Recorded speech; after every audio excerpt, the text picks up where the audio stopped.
Mga kababayan, nandito tayo ngayon sa Santa Cruz Bridge. Sa Santa Cruz ito mga kababayan, Santa Cruz, Manila. Dito tayo sa tulay. At ating makikita mga kababayan na marami na namang basura na lumulutang sa Ilog Pasig. Noong panahonan ni former President Rodrigo Roa Duterte, nililinis na itong Ilog Pasig mga kababayan, pero ngayon medyo napabayaan na naman, no? Sa tulong ng mga local government, nalinis talaga itong mga kababayan, no? Itong Pasig River, pero ngayon ito malabo na naman, marami na naman lumulutang na basura, no? Napabayaan ko ngayon sa kasalukuyang administrasyon dahil nakatuon lang sila sa sa problema ni VP Sara Duterte.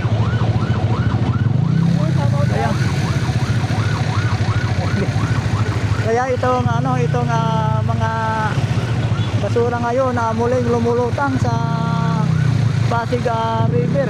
Parang may patay nga hayop pa yata mga kababayan. Sa panahon ni PRRD, ginagamit ang nakipagtulungan siya sa mga LGU upang linisin itong Ilog Pasig. Pero sa ngayon, muli na namang lumulutang ang basura at muli na namang kulay putik ang tubig na umaagos sa ilog, no? Medyo napabayaan mga kababayan.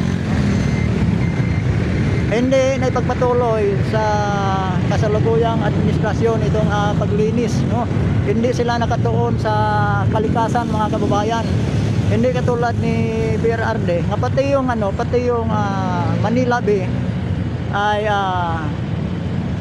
tambak ng basura, pero ngayon mga kababayan ay napaganda, nagiging Dolomite Beach.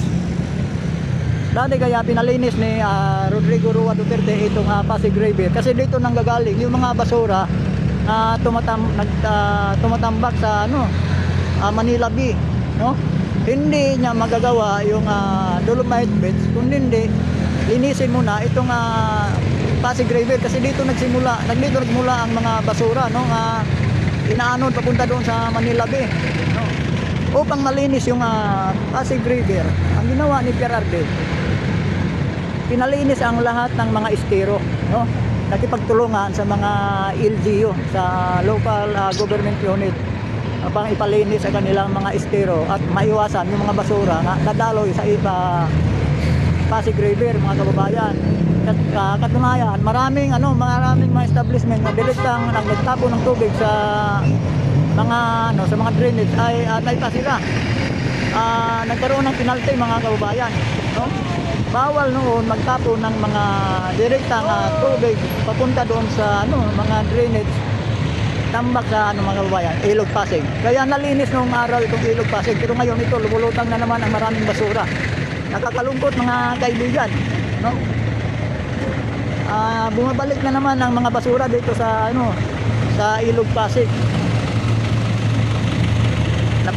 Muling napabayaan ang Ilog Pasig, kaya dito mga kababayan, no? Makikita natin mga basura naglulutangan na naman, no? Ito panahon ni PRRD mga kababayan ay nalinis tong mga basura dito.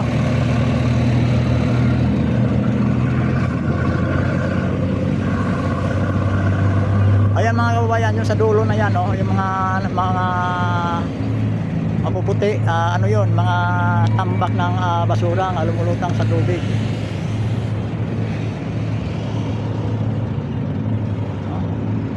Tanging si PRRD lang talaga ang nagiging pangulo dito sa Pilipinas na naisipang ipalinis itong napakaruming Ilog Pasig. Panahon ni PRRD malinis to at saka medyo malinaw yung tubig mga kababayan, pero ngayon nakakalungkot at nagkulay putik na naman itong tubig na dumadaloy sa Pasig River.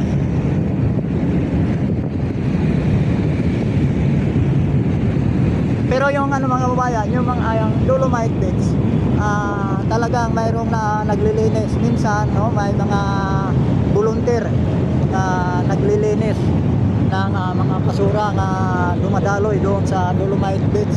Kasi itong mga basura nang gagaling dito, pag mapabayaan to, diretso to doon to sa Dolomite Beach, mga kababayan, doon sa Manila Bay, dating Manila Bay, na doon tambakan ng basura, pero ay nagawaan ng paraan at napaganda.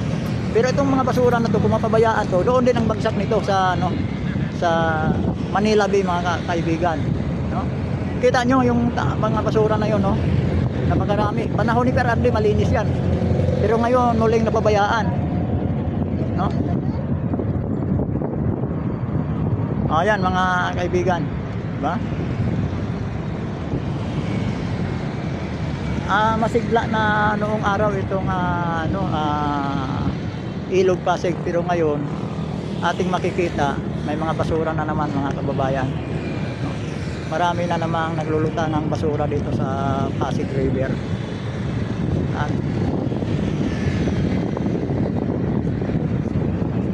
nakakalungkot, mga kababayan, di ba? Dati malinis na to pero ngayon, no? Binalikan ko lang, mga kababayan, noong panahon ni PRRD, talagang parang imposible. Kung titingnan, parang imposible nga malinis pa ang mga kababayan, Pasig River. Pero nagawaan ng paraan, nalinis talaga, no? Kasi yung mga estero, mga kababayan, sa iba't ibang lungsod, doon nagmula yung mga basura at naaano dito sa Ilog Pasig. Kaya ang ginawa ng dating presidente, no, lahat ng mga LGUs kinausap, no, na kanya-kanyang linis ng mga estero, mga kababayan. Kaya nabawasan talaga ang basura na dadaloy sa Pasig River.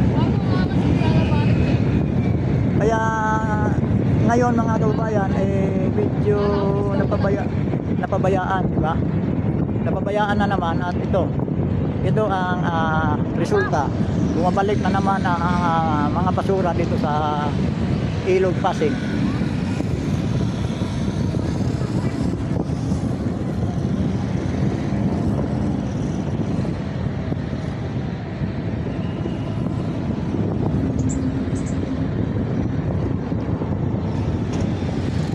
Yan, mga kababayan, no? Dahil sa kakulangan ng disiplina ng mga tao, kaya pagdating ng ulan, yun, baha ang abutin dahil nagiging barado na ang mga estero, no? Yung mga kanal sa syudad, barado na, kaya konting ulan, tumataas ang tubig, dagdagan pa sa hindi maayos at hindi nagagawa ng mga flood control, mga kababayan, at dumagdag na rin yung kapabayaan ng ating mga kababayan.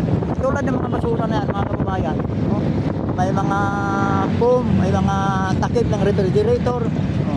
May mga styrofoam na tapos yung mga bote, nanggagaling yan sa mga drainage at naipon dito sa Ilog Pasig, no, diba?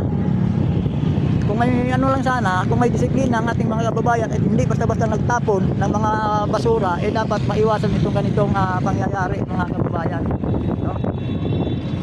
Kaya dapat tayo makipag-cooperate at hindi basta-basta nagtatapon ng basura, no? Ang ating mga basura dapat sa tamang lagayan. Pati mga kabataan dapat turuan na linisin ang mga kalat-kalat, mga kababayan. Dahil sa ating ugali na kung saan-saan nagtatapon ng basura, dito na ipon ngayon sa Pasig River. Kaya kaunting ulan, binabaha tayo dahil sa ating rin kapabayaan, no? Itong mga basura nga hindi dapat dito sa maipon sa Ilog Pasig, mga kaibigan, no? At maraming salamat, mga kababayan, no? Kung nagustuhan nyo man itong aking video, paki-subscribe, paki-pindot sa aking subscribe button, mga kababayan. At sa muli, Biker Adventure, nagpapasalamat sa panonood nyo at magandang hapon sa inyong lahat, mga kaibigan.